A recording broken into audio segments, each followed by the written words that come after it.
Hey guys, I hope you've had a great week. I certainly have. In fact, I've actually had a great month for reading. So here goes my weirdly large wrap-up. Well, first up this month, I actually finished rereading Akamath, which was awesome, but I had to return it to the library, so I don't actually have it. And with my editing software, I can't put photos in, so just imagine I'm holding up Akamath and saying I finished it. And the first book I actually read entirely in May was Waving Not Drowning by Rosie Rushton. This is a quirky little coming-of-age story of three 16-year-olds going through their GCSEs. It's just really cute. And it was just a really fun read. It's only a couple of hundred pages, so it's really short. And it had been on my TBR for ages. So I finally read this. It was great. Next up this month, I read the rest of the books on my TBR, which is Meg Cabot's Size 12 is Not Fat and Size 14 is Not Fat, and Size Doesn't Matter, the first three books in the Heather Wells series. I really enjoyed this. 3 stars overall, 3.5. They're really interesting. It's a very different way to do lovely little murder mysteries. It was very fun and quirky and perfect for in the run-up to exams. Fun. I recommend them for anyone who likes quirky murder mysteries. Next up, I read Salt to the Sea by Ruta Sepetys. This is a really good book, and I would have never thought to read it if it weren't for BookTube, actually, weirdly enough. Because I'd never heard of Ruta Sepetys before I went on BookTube, and talked about Shades of Grey. I want to read that, and after reading this, I want to read it even more. This is the only book of hers I've read. It's from the perspective of 4 teenagers and young adults who are fleeing from the Russian advance at the end of the Second World War. It's lesser known stories and a different perspective, and it's just really good. If I look different right now, it's because, as you can see, 1 week loan from my school library. This is going back. Go and read it. Yeah. Although it does jump between the perspectives a lot. Each chapter is a different person and they only last for a couple of pages, so if you struggle to follow that kind of thing, it might not be your sort of thing. One of the reasons I read so much this month is actually because of this book. The Court of Wings and Ruin by Sarah J. Maas, also known as Aka War. If you watch my last video, or if you watch the beginning of this one, you'll know that I've reread ACOTAR and Akamath, which are the first 2 books in the ACOTAR trilogy. I love these books. I was introduced to them by a friend. They're just, I prefer these to her other series, as I think a fair number of people do, and I just found it immense fun. Unlike a lot of people, I don't take issue with vague conclusions. I really enjoyed this book. 5 stars, just like both of the other books. And next up, I did my second reread of the month, which was Winter Girls by Laurie Halse Anderson. And yeah, this is actually a story told from the perspective of one of 2 girls with eating disorders. One has anorexia nervosa and one has bulimia nervosa. I originally read this when I was 14 and I did a project on anorexia in early teens. And I just wanted to reread it before I finally left school, seeing how my perspective on it had changed 4 years later and in a very different space, as at the time when I first read this I was underweight. I've never had an eating disorder, I don't have an eating disorder, I was just underweight, and so lots of things to do with weight fascinated me, which is why I chose to do my project on that. This is actually non-fiction, but it's, yeah.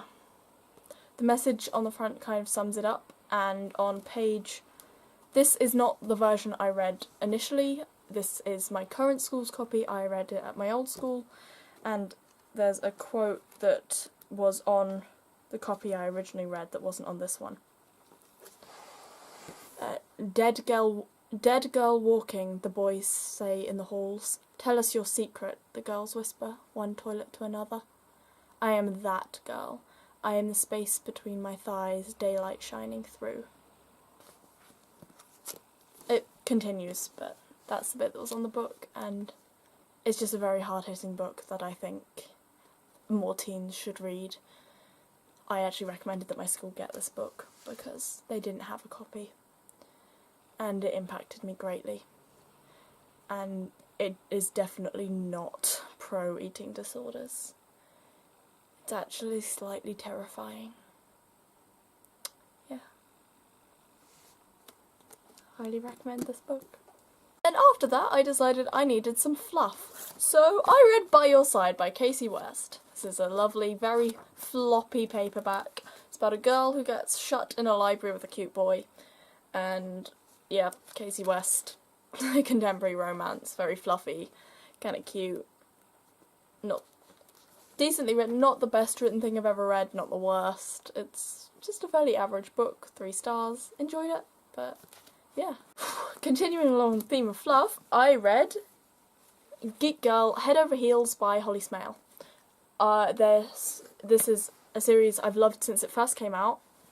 I'd read the first 3 books at my old school, and then I moved schools, and I didn't realise my current school had them. So it took me ages to read book 4, and then I didn't realise there was a book 5. When I heard about the final book coming out, I thought that was book 5. So I had to read this one in order to read my copy of book 5. Next up, although I started the final book in the Geek Girl series, I couldn't finish it because I lost it. So I actually read Handbags and Homicide by Dorothy Howell. It's just a really quick, quirky little murder thing. It wasn't that great, but yeah. I also managed to reread A Guidebook to Biochemistry. I read this last month. It took me a while to reread. It takes me a couple of weeks to read it each time. It's only 200 pages, but it's 200 pages of sciencey stuff, so it takes me longer to read. Yeah, most of this is actually on my course, so it is actually a practical book, though it's not something I'm required to read for school. It's just really good, and if you're interested in this sort of thing, I highly recommend you read it. After that, I managed to read Forever Geek, the 6th and final book in the Geek Girl series by Hollis. I love this series. I've been reading it since it first came out. I am a bit of a nerd, bit of a geek. Yes, I do use those as separate terms. I'm just a mixture of both. This series, okay, gonna be honest, this is not the greatest series I have ever read. This is not mind-blowingly brilliant. This will not appeal to everybody, but as a teenage girl who was bullied for being different and weird, this was amazing and fun, and even now, reading this, it just reminded me of how much I loved it when the series first came out. And was a wonderful, slightly heartbreaking conclusion to a series that I have been reading for years.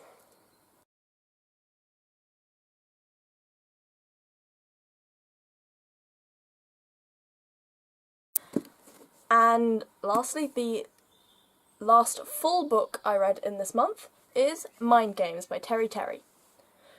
Although she's an author of international provenance, I don't just mean from not Britain, I mean from various places, a lot of the writing gets inspired by stuff around here, at least. Things like, she's best known for her Slater trilogy, and that's supposedly inspired by the Chilterns, and in here they actually mention my old school, which is also in the Slater trilogy, which I have not read, but judging by this, I need to. Not going to pretend this book is perfect. It is not. I give it 4 stars for a reason. But just for the fact it's shiny alone, this was definitely a cover buy. Also, she was in my school, so... And this has, as well as chapters, it has parts, and at the beginning of each one it has quotes and it's got some of my now new favourite quotes of all time. But as you can see, it's signed by her. Yeah. Actually, I forgot to mention this earlier, but so is this one. This is actually a signed copy as well. Oh, there's a piece of paper. There we go. Yeah. This is a well-written book. It's an interesting plotline. It's a storyline I have never seen. It's like nothing I've ever seen. It is a very unique, reasonably well-written book that was just a really nice end to the month. Although, it wasn't actually the end to my month. The actual end to my month was this. Okay, gonna be real, obviously, not finished. But this is all of the complete illustrated short stories. And that includes The Adventures of Sherlock Holmes, The Memoirs, The Return, His Last Bow, and The Casebook. And I finally finished The Adventures of Sherlock Holmes, which is the first set. I'm now I've only read about 30 pages this month, but it's progress. So, the aim is to get this done before I go to uni. We'll see how that goes. Anyway, hope you have a great week and a great reading week, and I'll see you next week. Bye!